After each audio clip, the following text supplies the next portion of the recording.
Suspended na kayo lahat bukas.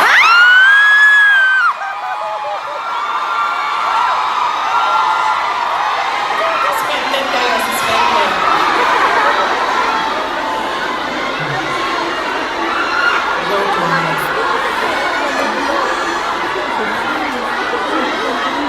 Unahin ko muna ang aking mga pagpapasalamat. Mga thank you muna dahil baka sa sobrang dandalan natin mamaya sa sobrang pagbibigay ng mensahe ay makalimutan ko ang mga pagpapasalamat. Kaya mabuti nang mauna ang mga pagpapasalamat. Una, tayong lahat ay nagpapasalamat sa Hong Kong government and sa Hong Kong police sa kanilang tulong sa atin para mabuo ang ating pasasalamat ngayong araw na ito. We would like to thank the Hong Kong government and the Hong Kong police for their cooperation, for their support to our Thanksgiving this morning on this very beautiful Sunday.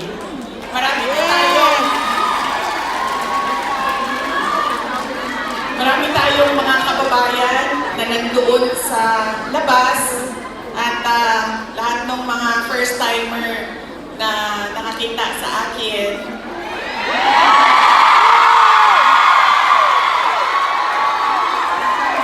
Sabi nila, ang ganda mo pala,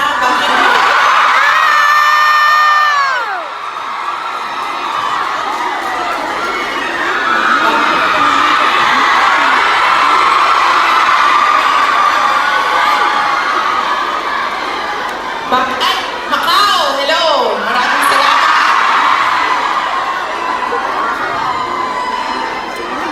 Okay. Sabi niya, ang ganda mo pala.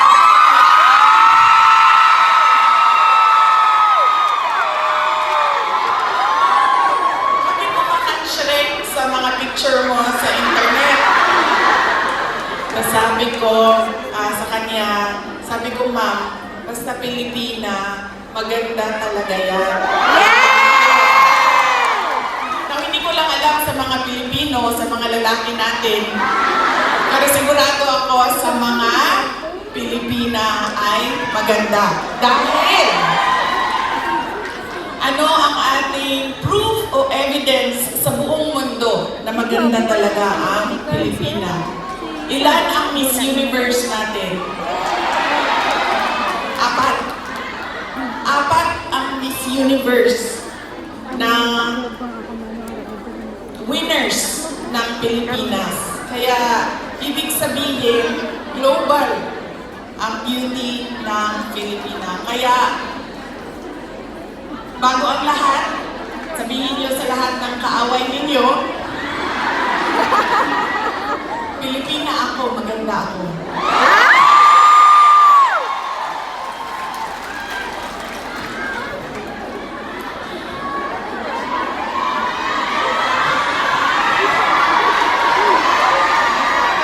Sabi natin, diba, para sa Diyos, para sa bayan, para sa bawat pamilyang Pilipino. Nauna, ang pasalamat ko sa Hong Kong government, pero ang unang pasalamatan natin ay ang Diyos. Yes! Para sa araw na ito, para sa magandang araw na ito, at para sa oportunidad, pagkakataon na ibinigay niya sa atin na magsama-sama ngayong March 9 dito sa Hong Kong. Dinala niya tayo lahat dito para sa bayan. Yan po ang pagpapasalamat natin sa ating Diyos. Dahil binigyan niya tayo ng isang araw ulit na magising, mag-ayos, pumunta dito at pag-usapan ang Thanksgiving, pagpapasalamat at pag-usapan ang ating bayan.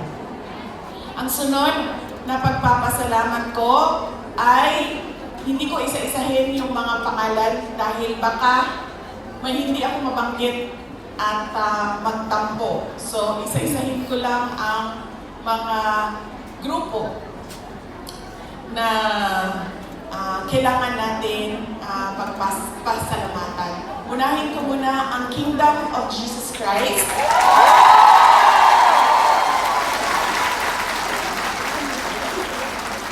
Dahil sa kanilang pagod, luha at pawis para mabuo ang ating Thanksgiving ngayong umaga na ito. Ang sunod na kailangan natin kailangan ko pagpasalamatan ay kayong lahat, mga kababayan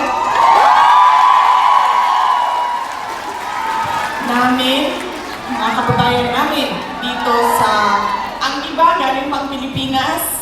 Marami tayong mga bisita na galing Pilipinas, galing Hong Kong, galing Macau, meron pa galing sa China, at meron galing Japan.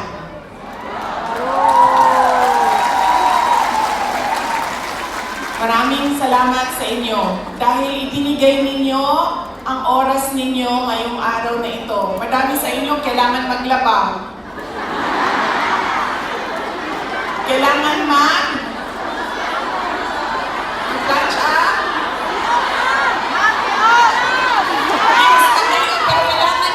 Labhan yung damit ninyo. Kailangan ninyo magpa-parlor. Kasi, di ba? Araw ito ng pagpahinga.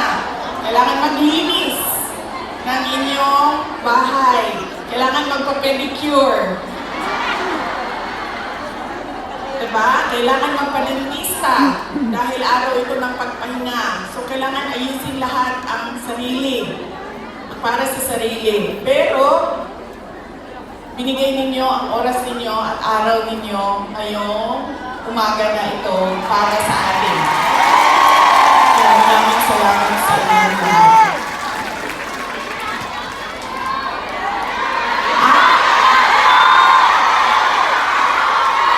Alam nyo, kanina habang naglalakad ako, kasi malapit lang kami, so naglakad lang kami. Ang ganda ng weather ninyo dito sa Hong Kong, no? Nakakaganda siya ng putis.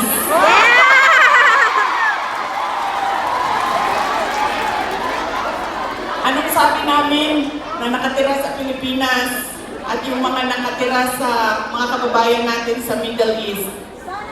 Sana all. Sana all malamig. Ang tinitirhan. Sana all maganda ang putis. Wow! Okay, proud to be. Kaya isa din yan sa dapat ninyong ipagpasalamat sa Diyos.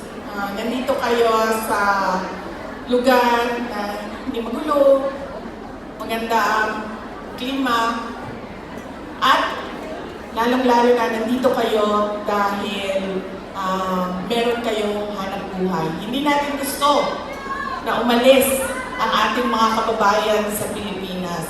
Pero marami sa atin, dahil walang oportunidad sa ating bayan, ay nakikipagsapalaran sa iba't ibang lugar sa mundo para sa inyong mga pamilya. Kaya yun ang sunod natin na pagpasalamatan. Yung ating mga mahal sa buhay. Bawat pamilyang Pilipino. Kailangan natin pagpasalamat sa kanila dahil binibigyan nila tayo ng lakas, sinusuportahan nila tayo, at tinutulungan nila tayo sa ating pakikipagsapalaran sa ibang lugar. Ayaw nila na umalis kayo, ayaw nyo rin na iwanan